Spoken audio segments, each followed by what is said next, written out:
The Nike Blazer is the perfect vintage sneaker for me. It's all leather, it's a high top, it's got the toe cap for extra durability, it's even got a little ollie patch that resembles the lineman patch that I love with the Indy 1, Indy 2, upcoming Indy 3. It's basically the sneaker version of what I love most about boots. And it could be the perfect sneaker, but it's not, because we've cut it apart a couple times and it's really a terrible sneaker with a lot of fake leather hidden throughout the entire shoe. And it's one of the more sneaky marketing and sold shoes that Nike makes because it's so popular right now. But when I saw they came out with a premium version, my heart started to race a little bit. I was like, could this be the one? Could this be the Blazer I've been looking for? It has upgraded materials, everything's better. That's what we're gonna find out to figure out if this is an actual premium Blazer or if this is just more Nike BS, labeling things as premium when there's really no substance to it. So here's the thing, you're not too tough for therapy. Everyone could use therapy from time to time, whether it's a breakup, whether it's a death in the family, or a hardship at work, losing your job. Anytime something happens bad in life, therapy is a really good resource to get you back on track and find that mental stability. And that's why BetterHelp, the sponsor of this video, is vital, because BetterHelp is the world's largest therapy service, and the best part is it's 100% online. And so you don't have to do that awkward trip into therapy, meet someone face to face. It's almost nice to have a little bit of a barrier, and so you can really bare your whole soul to somebody, which makes therapy easier, which makes it more efficient. And you can get a lot further because BetterHelp can help match you with the right therapist from their entire huge network. And then you can choose how you want to interact via text, chat, phone, video call. They have tons of different app options to make you feel as comfortable as possible. And you can message your therapist at any time and schedule a live session when it's convenient for you. And one of the tough things about therapy is if you don't like your therapist, it's a weird thing to move on to somebody else. But with BetterHelp, you can switch to a new therapist at no additional charge. And with BetterHelp, you can get the same professionalism and quality you would expect from in-office therapy, but with a therapist who is custom picked for you, more scheduling flexibility, and more affordable pricing. And you can get 10% off your first month at betterhelp.com/roseanvil. That's better, H-E-L-P, and I've also linked it below. Be sure to use that link and get that 10% off because that's how we get credit for these ads. So thanks again to BetterHelp for sponsoring this video. So what is this shoe? Well, the brand is Nike. The style is the Blazer Mid 77 Premium. They weigh 14 ounces. They retail for $115, which is $10 more than the regular Blazers. They're made in Vietnam, and the way that Nike positions this shoe on their website is styled for the 70s, loved in the 80s, classic in the 90s, and ready for the future. The Nike Blazer Mid gets you ready for wintertime with a cozy collar that pairs perfectly with your favorite seasonal sweater. So hopefully there's more than just a warm collar around the top that makes this shoe different. So let's look at the leather first, because that's where the Blazer, the original one, kind of disappointed me, because there's a lot of hidden fake leather in here, including that lining. So what type of leather do we have on the Blazer Premium? Is it better? Is it worse? Unfortunately, it's worse because it's thinner. It's only 1.2 millimeters thick versus the regular Blazers are 1.5. So really on the thin side for sneaker leather, especially for a premium sneaker leather. But what's worse is if you look at the cross section, this leather is just a suede with a big old heavy coat of plastic on top, which is the worst portion of the cross section of leather.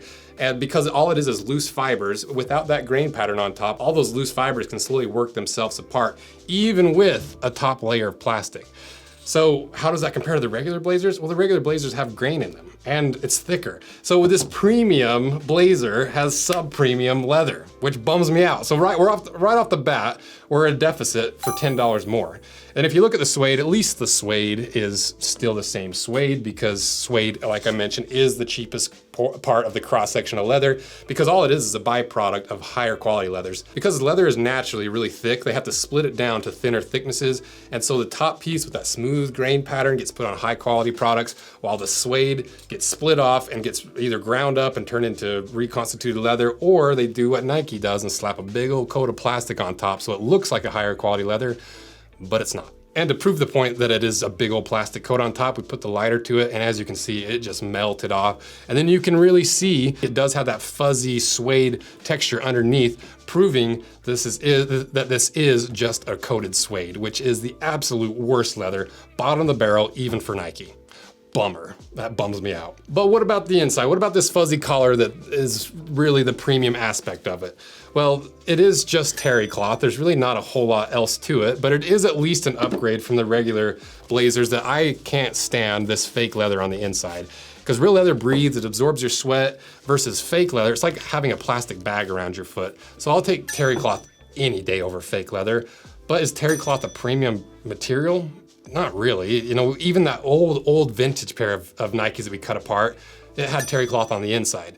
And it's not a bad material, and it has its purposes because it will absorb your sweat. It's gonna give you slightly more warmth, not enough to promote in my opinion. And we do see this echoed in the regular blazers because you got terry cloth on the footbed, but interestingly, the premium blazers don't have terry cloth on the footbed. They have like a jersey material. So it's not like they had to pay extra for more terry cloth. They just changed where the terry cloth was. But terry cloth is a cool material. If you don't know about terry cloth, this might be a 45-second material science minute so you can flex on probably your mom, because terry cloth is mostly known for bath towels. So those little loops that absorb all your moisture off your body after you get out of the shower or sweat after working out, those little loops are what give terry cloth its absorptive properties. And so the way they get those little loops in terry cloth is by weaving a single weft thread through two separate warp threads, which create the small loops called piles. They protrude from the base of the fabric, and this increases the absorbency. So basically it's like if you were making a regular piece of fabric on a big loom, but one of the threads you left loose and it just kept looping up over and over and over. And so because of those big loops and being integrated into the weave, if you do catch these little piles, you can start to unravel it and it can cause some issues. But for the most part, terry cloth is it's almost a mechanically smart fabric because it is integrated those loops. It's not like a top coat. So it is a smart fabric, but it's far from a premium fabric. All this is like a really light towel lining the inside of your shoe. Not the most premium thing. And then like I mentioned, the insole is, they didn't put the terry cloth on the insole, they put the cheaper jersey material. It doesn't make a whole lot of sense. And if you look deeper inside, the terry cloth doesn't really go any further than the collar. So for 10 bucks more, having the terry cloth moved from the insole to the collar doesn't justify it to me, and they use cheaper leather. And judging from the test that we ran with the ball drop bouncing up 14.6 inches and the bar drop bouncing up 5 inches, which were basically the same results on the regular blazers, I'm assuming nothing's different on the inside except for the color of the outsole. So let's cut it in half. Maybe there's something in here. Maybe there's some redeeming qualities. I'm not ready to give up on it yet because it's definitely that $10 premium, even though it is only a $10 premium. I don't think that justifies, the terry cloth justifies that premium. So let's cut it in half and find out.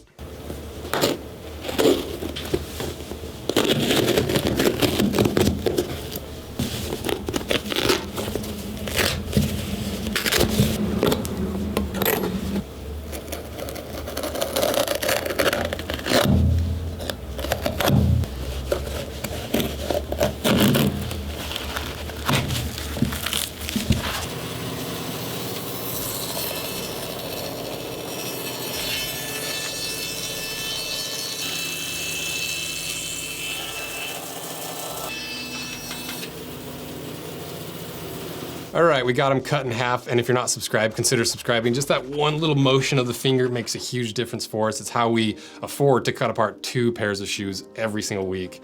So we couldn't do without your guys' help. So let's see what's inside.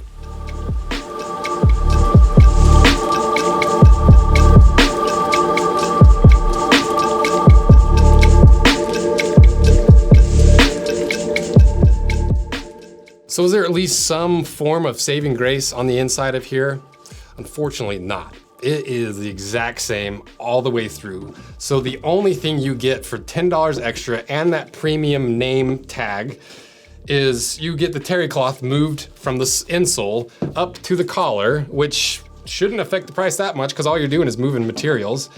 And you get worse leather for $10 more and the premium tag. It's the absolute worst leather we've ever seen from Nike, and it's worse than the regular blazers that are $10 less, and they're calling it the premium blazer. So to me, that's a pretty thing to do for Nike, because how could you ever trust Nike when they put the premium name tag on something and then you realize all they did was move a material around and put cheaper leather in the entire shoe, charge you $10 extra and convince you it's premium? It's shady. Like I'm almost at this point where I feel like I'm kind of being gaslit by like this, like Nike or something, because like every time we do one of these, I'm like, they say it's premium, it's worse. How can they keep getting away with this? You can't keep getting away with it! And they just keep doing it over and over and over. And I think they just have done it so much that everyone that likes Nike and that follows the sneaker world just is like, yeah, that's what they do. They just call it, it's one thing, but it's actually another. We never know what we're getting, but we like the way they look. To me, that should not be an acceptable thing for Nike to do. And like, it's not like I'm trying to go on this on the white horse, be like, oh, screw you, Nike. But it is obnoxious as a consumer to not be able to trust what you're spending your hard-earned money on, especially when they call it premium, and it's actually worse than the original that it's a premium of. So Nike, you're busted again. To me, this is borderline lying to the consumer. Borderline false advertising, because they say it's premium and every material is worse. So now I'm left with the question, is there any decent blazers out there?